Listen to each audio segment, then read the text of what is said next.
Halo teman-teman, perkenalkan nama saya Francisco Farhan Nurita Putra Batuga dengan NIM 22F10015. Di sini saya akan menjelaskan tentang mobil hybrid dan juga mobil elektrik. Nah, kita langsung masuk saja ke bagian sistem mobil listrik. Nah, mobil listrik menggunakan sistem berupa full listrik yang dimana semua sistem penggerak dari mobil listrik ini dioperasikan dengan menggunakan energi listrik dari baterai tanpa adanya ICE atau internal combustion engine. Jadi tanpa bahan bakar gas sama sekali, hanya menggunakan energi listrik saja.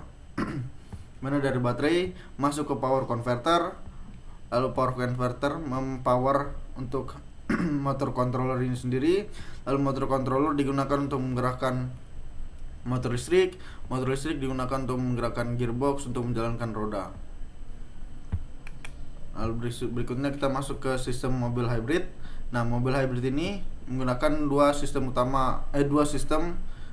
sistem, yaitu sistem seri dan sistem paralel. Untuk sistem seri sendiri, motor listrik digunakan sebagai penggerak utama dalam sistem ini, di mana mesin bensin atau ICE atau internal combustion engine hanya digunakan sebagai generator saja, di mana ICE tadi digunakan untuk menggerakkan generator, yang kemudian daya dari generator akan disimpan dalam baterai dan dari baterai akan menggerakkan motor listrik. Sedangkan untuk sistem paralelnya sendiri, untuk sistem paralel sendiri, motor bensin dan juga motor listrik, mesin bensin maksud saya, dan motor listrik sama-sama bisa menggerakkan roda secara langsung melalui gearbox tadi. Jadi bisa menggunakan mesin bensin saja, ataupun bisa menggunakan motor listrik saja, ataupun bisa keduanya secara bersamaan. Itu tadi untuk sistem paralel. Berikutnya kita masuk ke jenis-jenisnya. Mana ada beberapa jenis. Yang pertama ada HEV atau Hybrid Electric Vehicle, dimana untuk HEV sendiri ada jenis yang namanya Full Hybrid Electric Vehicle, mana motor listrik dan juga mesin bensin sama-sama bisa menggerakkan mobil.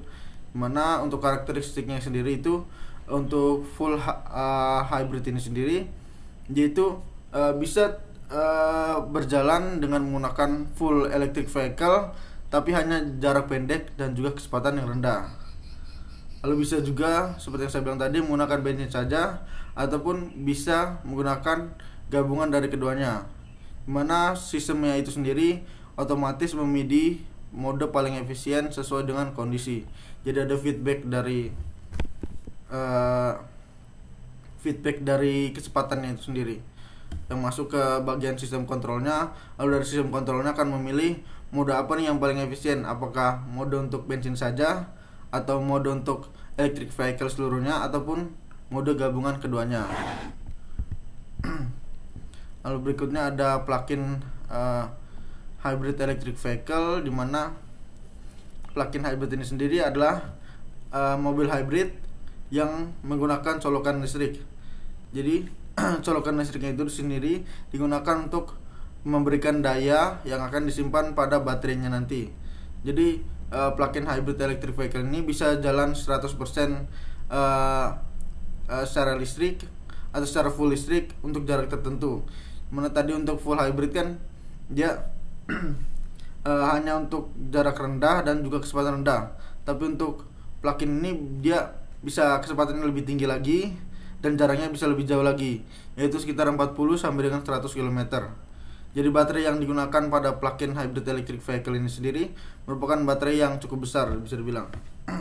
Lalu setelah baterai habis, barulah plug-in hybrid electric vehicle ini sendiri beralih mode ke mode hybrid biasa. Nah, seperti yang saya katakan tadi, sini tuh perlu charger. Lalu ada juga jenis yang lain, yaitu mild hybrid electric vehicle, dimana berkebalikan dari plug-in hybrid ini sendiri. Untuk mild hybrid itu sendiri, dia kalau yang di plug-in hybrid dia menggunakan baterai yang besar, sedangkan untuk di mild hybrid dia hanya menggunakan baterai yang kecil saja, dikarenakan di sini motor listriknya itu hanya digunakan sebagai pembantu saja, Jadi tidak bisa menggerakkan mobil secara keseluruhan. Jadi tidak bisa menggerakkan mobil secara mandiri gitulah. Dimana untuk mild hybrid itu sendiri, dia tetap menggunakan mesin bensin sebagai sistem penggerak utamanya. Jadi motor listrik itu hanya membantu ketika saat adanya akselerasi, ataupun ketika start stop, ataupun untuk pengisian baterai saat deselerasi atau regenerative braking. Jadi tidak bisa menjalankan mobil ini secara full elektrik. Lalu ada baterai electric vehicle, di mana untuk baterai electric vehicle ini sendiri merupakan jenis dari mobil listrik tadi, di mana beroperasi menggunakan 100% electricity from grid atau dari baterai. Jadi untuk baterai electric vehicle sendiri dia dilengkapi dengan colokan listrik yang bisa digunakan untuk mencharger baterai untuk mobil elektrik ini. Lalu seperti yang saya bilang tadi, dia menggunakan secara keseluruhan menggunakan power listrik, sehingga di sini menggunakan motor listrik yang menggerakkan gearbox lalu untuk menjalankan rodanya.